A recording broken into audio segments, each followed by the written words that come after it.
Nós somos acadêmicos de Educação Física da Universidade Federal da Grande Dourados e iremos apresentar um trabalho sobre basquete sobre rodas. Histórico do basquete. O histórico do basquete sobre rodas tem início com as práticas esportivas que os deficientes utilizavam como lazer. Em 1944, período que ocorria a Segunda Guerra Mundial em Windlesburg, na Inglaterra, o neurologista Louis Guttmann cria, juntamente com o governo britânico, o Centro Nacional de Lesionados Medulares do Hospital de Stoke Mandeville, especializado no tratamento de soldados do exército inglês feridos na Segunda Guerra Mundial, onde ocorria atividades de arco e flecha e outras atividades para a reabilitação dos soldados. Guttmann, em 1948, cria os primeiros Jogos Esportivos de Stoke Mandeville, na modalidade de arco e flecha, com 14 homens e 2 mulheres. Em 1952, ocorre a segunda edição dos Jogos, com participação de 130 atletas entre ingleses e holandeses. Até hoje são realizados nas dependências esportivas de Stoke Mandeville eventos envolvendo esporte adaptado.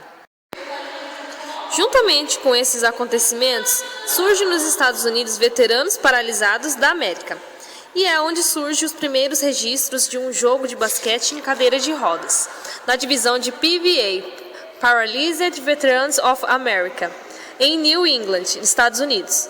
Mas a mais popular foi a divisão de PVA da Califórnia, passando por várias cidades dos Estados Unidos. O primeiro campeonato ocorreu em 1948, denominado Primeiro Campeonato Nacional da PVA nos Estados Unidos de basquetebol em cadeira de rodas, vencendo a equipe Flying Wars, na Califórnia. A popularização do esporte levou à formação da primeira equipe não formada por militares, a Kansas City Warriors Bulldogs.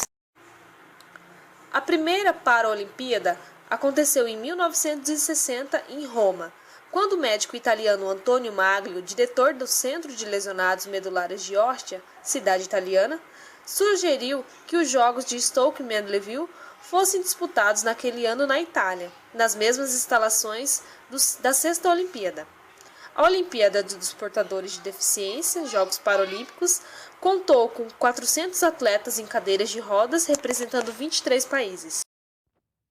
Competições. O Brasil foi representado na modalidade pela primeira vez em uma Paralimpíada em 1972, na cidade de Heidelberg, Alemanha Ocidental. A partir daí, as participações brasileiras tornaram-se efetivas. Nos segundos Jogos Pan-Americanos, em Mar del Plata, em 2003, a seleção brasileira masculina conquistou uma vaga para Atenas 2004, retornando a uma edição de Jogos Paralímpicos após 16 anos de ausência. Já a seleção feminina participou apenas dos Jogos de Atlanta, 1996.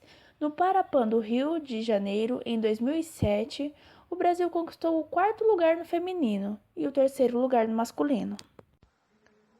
As regras do basquete em cadeira de rodas são semelhantes às do jogo de basquete tradicional.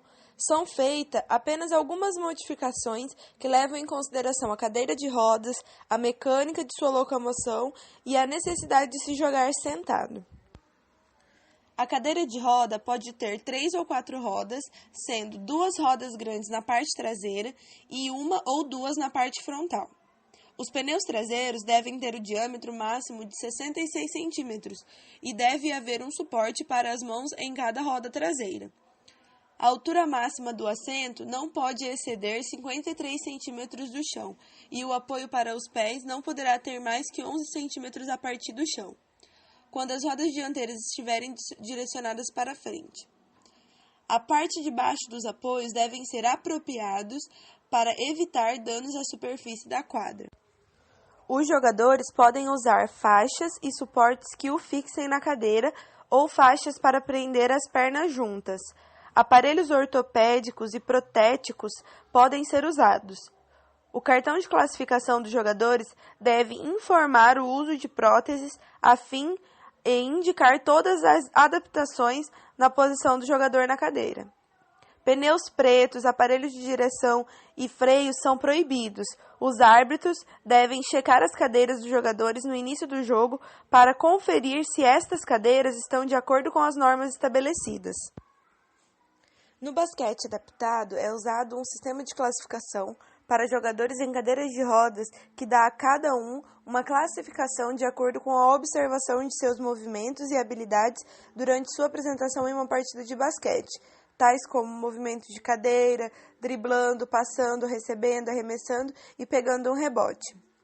Estas classificações são 1, 1,5, 2, 2,5, 3, 3,5, 4 e 4,5. Uma pontuação no valor igual à sua classificação. Os valores dos pontos dos 5 jogadores serão somados para formarem o total de pontos do time.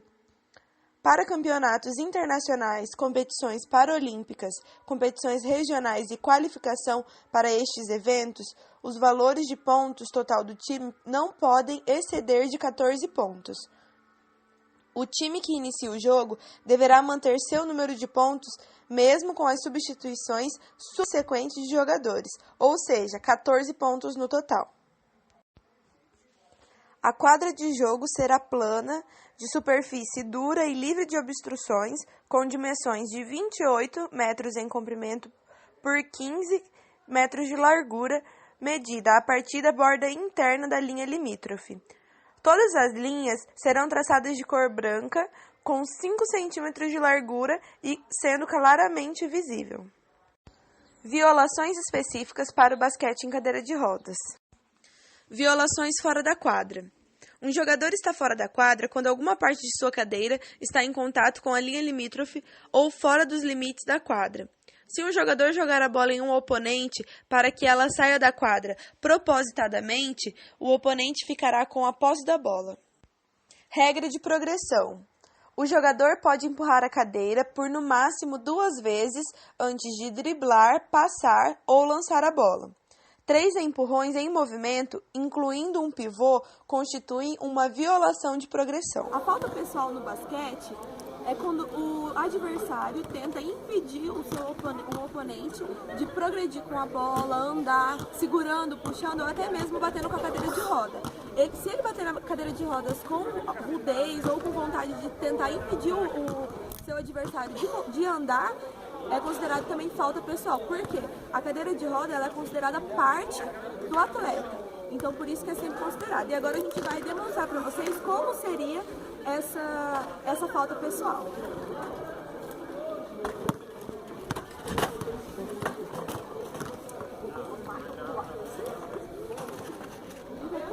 A falta técnica é quando o jogador tem alguma atitude antidesportiva. Por exemplo, se ele vai receber a bola, se ele se levantar do assento, erguendo a cadeira, é falta antidesportiva. Ou se ele tira o pé dele do apoio para tentar tirar alguma vantagem. Ou até mesmo quando ele está disputando com o seu adversário e ele coloca o pé para empurrar a cadeira, ou ele tenta tirar alguma vantagem desleal. Por exemplo, eu estou indo aqui e se ela me empurrou e aí eu não consegui ir para minha zona de ataque. Então é também. O time de basquete de Cadeirantes de Dourados, formado em 2006, treina 3 vezes por semana. É um sinal de que vem campeonato por aí. Para chegarmos ao brasileiro, a gente passou por uma seletiva regional que foi disputada em Brasília, no qual a gente conseguiu a classificação e a gente realiza torneios, né? Aqui no estado somos nós, Campo Grande, que temos time de basquete cadeira de rodas, então fica meio complicado da gente organizar um campeonato sul-mato-grossense. Cristiane Benites já treinava em Campo Grande e, além do basquete, ela também participava de competições de natação. Ela é uma das pioneiras do time e conta um pouco das dificuldades encontradas no início dos treinos. A dificuldade nossa foi as cadeiras de roda, né, de basquete, que era a cadeira de pneu duro, era a cadeira do dia a dia nossa, né? Cada um jogava com a sua e a gente tinha que tirar dinheiro do bolso para poder manter as cadeiras. Mesmo com as limitações impostas pela vida, os atletas demonstram habilidade e força de vontade para exercer tarefas que para nós parecem simples, mas para eles é uma verdadeira superação. Quando uma pessoa se vê diante de uma deficiência física, ela precisa vencer muitas barreiras, e o preconceito é uma delas. O esporte tem sido um ótimo aliado nessa disputa desigual. Ramon Maldonado voltava para casa quando sofreu um acidente de moto. Venceu seus medos e hoje ele é o mais novo integrante do time. Por acaso, né, eu vim assistir uma partida de futsal ali na quadra ao lado e o pessoal estava treinando aqui, fizeram um convite, eu sentei na cadeira, fiz um treino com eles aí, né, aí já me deram uns 2 tombos para ver como é que é vai ser o batidão e estou até hoje, faz uns 2 meses já.